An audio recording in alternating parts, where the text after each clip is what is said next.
Wake up. The Matrix has you. 27 years after a film completely redefined what cinema could be, after bullet time became the most imitated visual effect in history, after red pills and blue pills entered our everyday vocabulary, and after Keanu Reeves became the leather-clad messiah of an entire generation, Warner Brothers has officially announced that The Matrix 5 is in active development, and everything you think you know about this franchise is about to change forever. In early 2024, the studio dropped a bombshell that nobody saw coming, especially after The Matrix Resurrections underperformed with just $158 million against a $190 million budget, leading many to believe the franchise was finally finished. But Warner Brothers clearly isn't ready to unplug just yet, and they've made a bold decision that has fans divided right down the middle. For the first time in the franchise's history, a Matrix film will not be directed by a Wachowski. That's right, neither Lana nor Lily Wachowski will be sitting in the director's chair for this one. Instead, the studio has handed the keys to the simulation to Drew Goddard, the visionary filmmaker behind The Cabin in the Woods and the Oscar-nominated screenwriter of The Martian.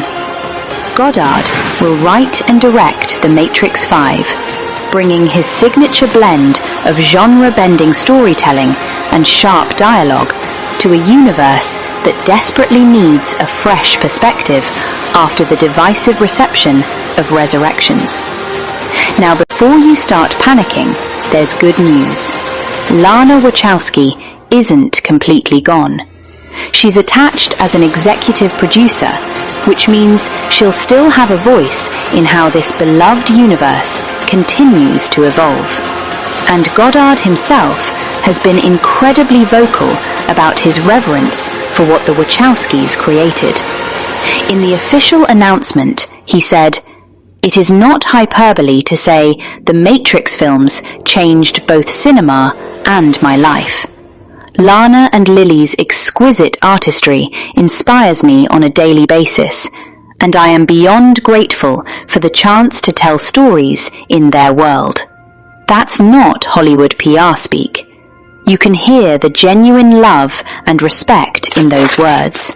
Jesse Ehrman, Warner Brothers Motion Pictures President of Production, added fuel to the fire by revealing that Goddard came to the studio with a completely new idea that everyone believes would be an incredible way to continue the Matrix world while honoring what Lana and Lily began over 25 years ago. But let's be honest, there's only one question that truly matters to fans around the world. Will Keanu Reeves return as Neo? Here's where things get interesting. Back in 2021, when The Matrix Resurrections was still fresh in theaters, Keanu was asked directly about the possibility of another sequel and whether he'd return. His response was simple, but loaded with meaning. "If she invites me again, I'm in." He was referring to Lana Wachowski, the only person whose invitation he'd accept.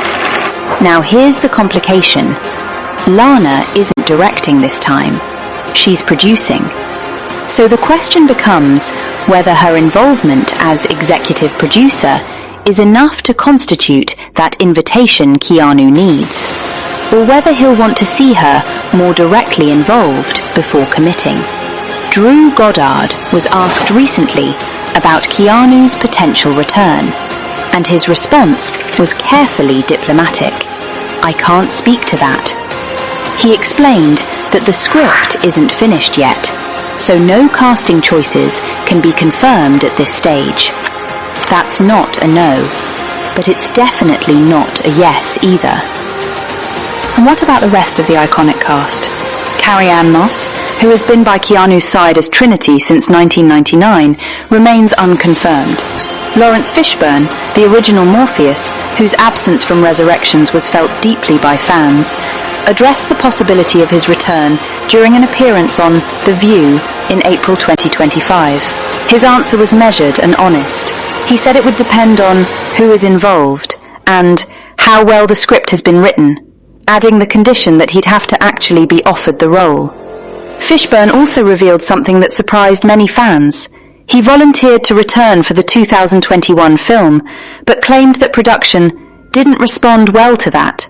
Whether that changes for The Matrix 5 remains to be seen, but bringing Fishburne back would go a long way toward healing the wounds left by Resurrections.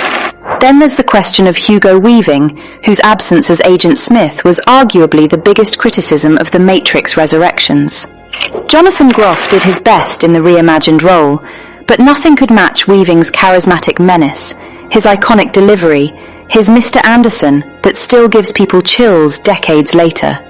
If Warner Brothers is smart, and they want this franchise to truly succeed, bringing Hugo Weaving back should be priority number one on their casting list. Let's talk about what The Matrix 5 could potentially explore. Resurrections ended on an open note, with Neo and Trinity successfully gaining some level of control over the Matrix itself. They had grand plans to remake the simulation, to build something new from the ashes of the old system. That ending left enormous possibilities for Goddard to explore. What does peace between humans and machines actually look like? In a world where artificial intelligence is dominating our real-world conversations, the timing couldn't be more relevant. The Matrix has always been a franchise that speaks to the anxieties of its era, and the questions it raised in 1999 about reality, control, and what it means to be human are even more pressing today. The original Matrix didn't just change cinema, it fundamentally altered how we think about visual storytelling. Bullet time became the most copied effect of its generation, appearing in everything from video games to commercials to superhero films. The franchise's philosophical depth, its blend of cyberpunk aesthetics with martial arts action, its exploration of free will versus determinism, these elements created something that transcended typical blockbuster entertainment. The 4 films combined have grossed over $1.6 billion worldwide, but more importantly, they've embedded themselves into our cultural consciousness in ways that few franchises ever achieve. Drew Goddard has his work cut out for him. He needs to honor 25 years of groundbreaking filmmaking while bringing something genuinely new to the table. He needs to potentially convince Keanu Reeves to jack back in one more time. He needs to navigate the complicated dynamics of creating a Wachowski universe without a Wachowski in the director's chair. And he needs to do all of this while Warner Brothers navigates a potential acquisition by Paramount that could affect every project currently in development. It's a challenge that would make most filmmakers run screaming in the other direction, but Goddard seems to be embracing it with open arms and genuine passion. The Matrix 5 doesn't have a release date, doesn't have a confirmed cast, and doesn't even have a finished script yet. But what it does have is potential.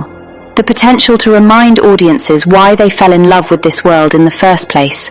The potential to say something meaningful about our increasingly digital existence. And the potential to deliver the sequel that fans have been waiting for since 1999. The code is being written. The simulation is being rebuilt. And whether you choose the red pill or the blue pill, one thing is certain. The Matrix will have us all again soon.